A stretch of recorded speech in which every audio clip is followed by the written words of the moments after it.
behind the prediction, some of the terms used. And how do we calculate the chances of the happening of an event? Suppose we were to start a game of Ludo with a friend.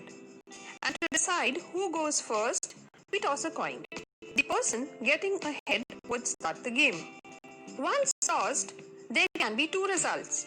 Either we get a head or tail. These results are called outcome in mathematics. Tossing a coin is called an experiment or a trial. It is an action which can have more than one result. An outcome is a probable result when the experiment or trial is performed, right? If we collect all the outcomes of an experiment together, it will look like a set. We have already learnt about sets in our previous grade. In the case of tossing of a coin, it would look like this. In probability, all the possible outcomes of an experiment is called the sample space. So, can you tell me what would be the sample space when a dice is rolled? The action here is rolling of a dice. So it is called a trial. When the dice is rolled, we could get 1, 2, 3 and so on till 6. These are the possible results or the outcomes. So the sample space here would be the set S. When a dice is rolled, a desired result could be something like getting a 6, that is just the outcome 6 in the sample space, or getting an even number which will have the even numbers from the sample space, that is 2, 4 and 6. The set or collection which has the desired outcomes is called an event.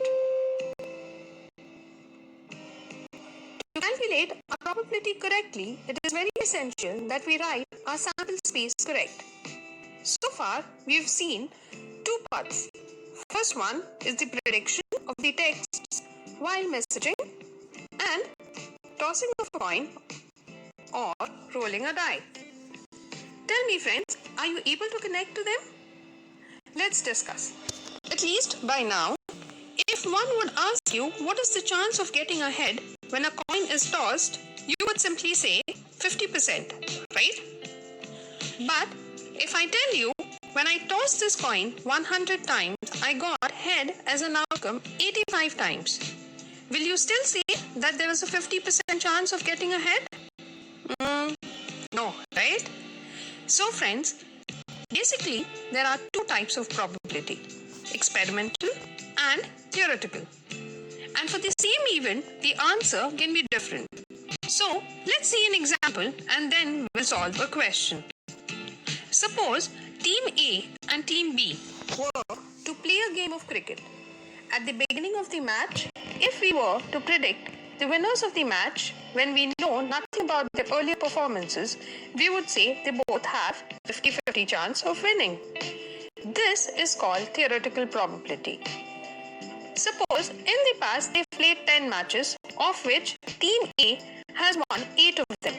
Then, on being asked to predict the winners, we would say Team A. This prediction or calculation of probability based on some data is called empirical probability.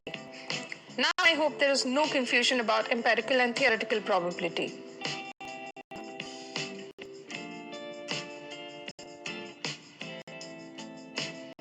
In this session, we shall learn only how to calculate empirical probability. Empirical or experimental probability is the ratio of the number of times an event occurs to the total number of times the experiment is performed. We call it empirical as the probability we calculate is going to be based on the results of an experiment that was performed. In our game of Ludo, we rolled the dice.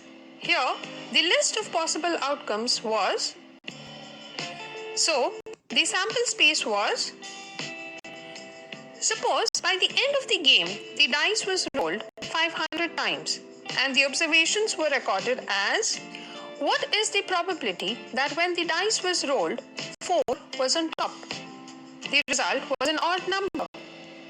Here, the trial is rolling of a dice.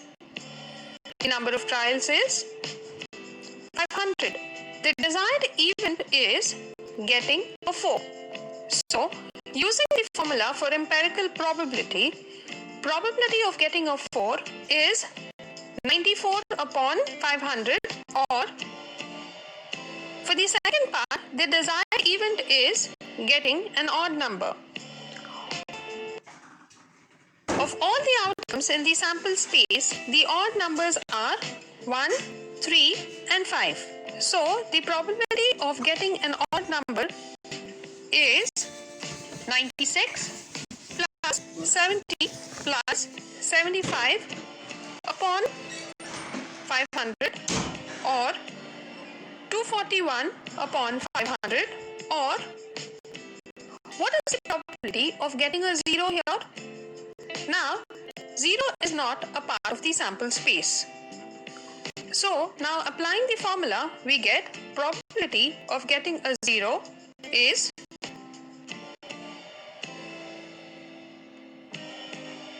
you remember tossing a coin at the start of the game? What if the coin is tossed 100 times and the results are head 47 times, tail 53 times? What is the probability of getting a head and that of getting a tail? Here, so probability of getting a head is 47 upon 100, or also probability of getting a tail is 53 upon 100, or notice here that probability of getting a head plus probability of getting a tail when added together gives us 1. Also, probability of any event is always greater than 0 or equal to 0 and less than 1 or equal to 1.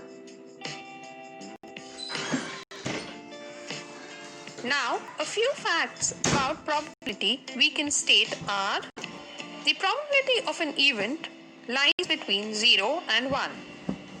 The sum of probabilities of all possible outcomes is 1. The probability of an event that is not in the sample space is 0.